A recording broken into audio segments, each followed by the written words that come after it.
ভগবত গীতার নবম অধ্যায় রাজবিদ্যা রাজগুহ্য যুগে 26 নং শ্লোকে আমি লিখে দিয়েছি, পত্রং পুষ্পং ফলং ত্বং যুমে ভক্তা প্রযচ্ছতি তদেহং ভক্তা পরিতস্তামি প্রজতাত্তনে।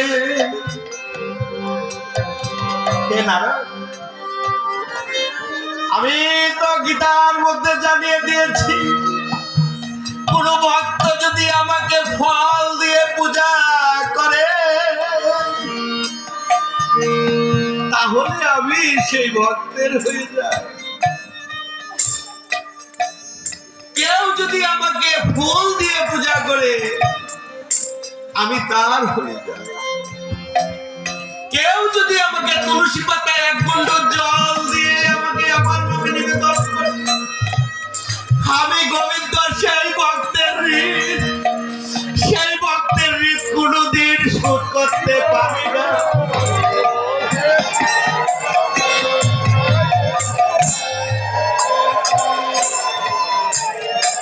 তাই নারদ আমার গোবিন্দকে জিজ্ঞাসা করলো, প্রভু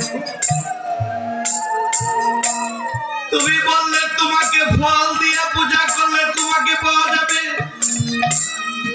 এতেই বুঝে তোমার নাম হয়েছে তুমি দীন দয়া। প্রভু গো, যে ভক্তকে কাঙ্গাল করে ভাবে পাঠিয়েছে, 3 বেলা নিজে খাইতে পারে না, সেই ভক্ত কিভাবে তোমাকে ফল দিয়ে পূজা করবে? তাইলে তুমি দয়ার নামটি কেন দিয়েছ? আজ থেকে তোমার দয়ার নামটি কেটে দেওয়া উচিত।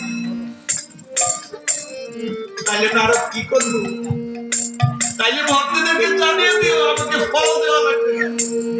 বললো 2টা ফুল আমার 2 চরণে দিয়ে একটু প্রণাম। বলছে প্রভু এত তোমার দয়ার নামের পরিচয় আমি পাই না। বলে কেন প্রভু? কেন রে নারদ? বলে প্রভু তুমি বললে ফুল দিতে। প্রভু ফুল গাছটা লাগে তো তার একটু জায়গার প্রয়োজন। তুমি তো কিছু কিছু ভক্তের এত কাঙ্গাল করে পাঠিয়েছ, সে তো থাকার জায়গাই নাই। আর ফুল গাছ লাগাইবো কখন? কোথা থেকে লাগাবে? আর তোমাকে সেই ফুল দিয়ে পূজা করবে কিভাবে প্রভু? নারদ তাইলে কি করবে? তাইলে ভক্তকে জানিয়ে দিও ফুলও দরকার নেই। তাইলে কি করবে? 1 গুণ্ড গঙ্গার জল আর একটা তুলসী পাতা। ও বাহ প্রভু তুমি খুব দয়াল না? হ্যাঁ, তোমার গঙ্গার জল আনতে গেলে কেলকাটা দেখছি, তোমার গঙ্গার জল কেমনে আনবো? আর তুলসী পাতাও তো লাগাইতে হইব। তারপরে না চৈত্র মাসে এলে তো তোমরা তুলসী পাতাই পাওয়া যায়। এমন জায়গা আছে তুলসী পাতাই না, তাইলে তোমাকে কিভাবে দিতে? কয় নারদ তাতেও হবে না। না কয় না, এতে করে তোমার দয়াল নামের পরিচয় আমি পাই না। তাইলে নারদ তুমি আমার ভক্তদেরকে জানিয়ে দিও, ফল দিতে বললাম তাতেও পারবে না, ফুল দিতে বললাম তাতেও পারবে না, গঙ্গার জল তুলসী পাতা তাতেও পারবে না। তাই আমার দয়ার নাম পরিচয় থাকে না।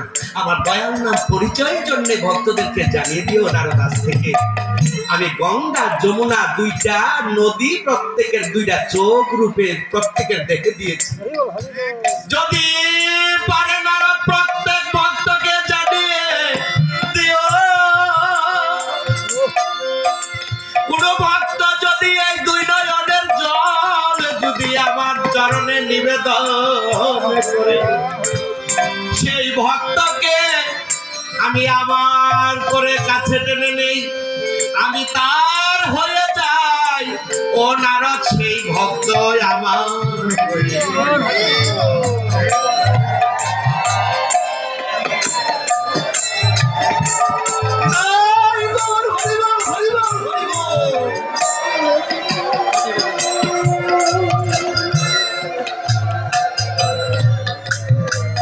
মদর হরে কৃষ্ণ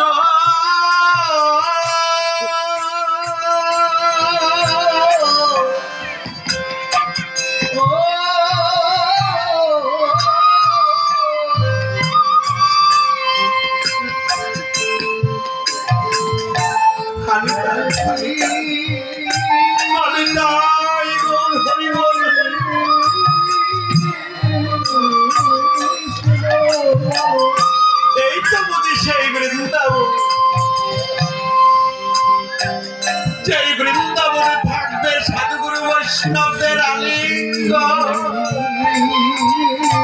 যে বৃন্দাবনের ধুলি মারলে নাকি জন্ম জন্মান্তরের মহাপাপ মোচন হয়ে যায়। আর আজ সেই বৃন্দাবন নববৃন্দাবন যেখানে সাধুগুরু বৈষ্ণবদের হয় একত্রে মিলন, সেখানে হয় একটা নববৃন্দাবন।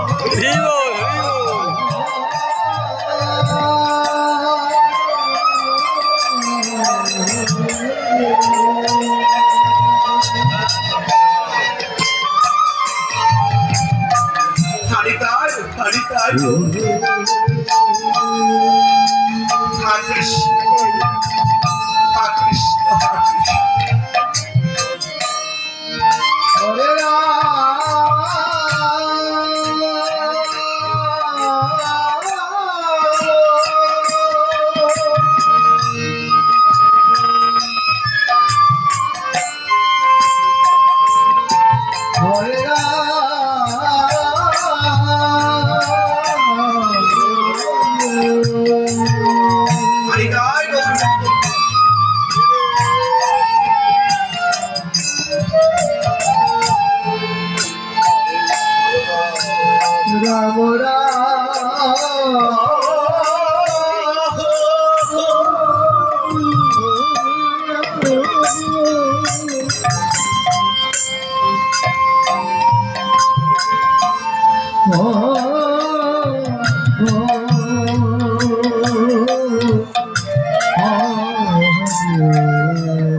জয় রাধে।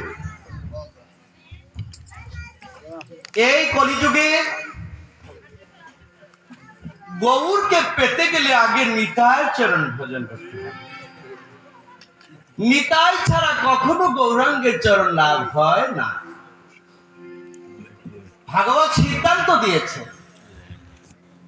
নিতাই ভজলে গৌর পাবি, গৌর পাইলে ব্রজে যাবি, ব্রজে গিয়া যেদিন ব্রজের গোপী হবি সেদিন দেখবি রাধা কৃষ্ণ। আর এই সিদ্ধান্তটা তুলসী আরতির মধ্যে গেলে আপনি পাবেন। কি বলছে? এই নিবেদন ধর, সখীর অনুগত কর, সেবা অধিকার দিয়ে কর নিজ দাসী। বলছে এই নিবেদন ধর, সখীর অনুগত কর।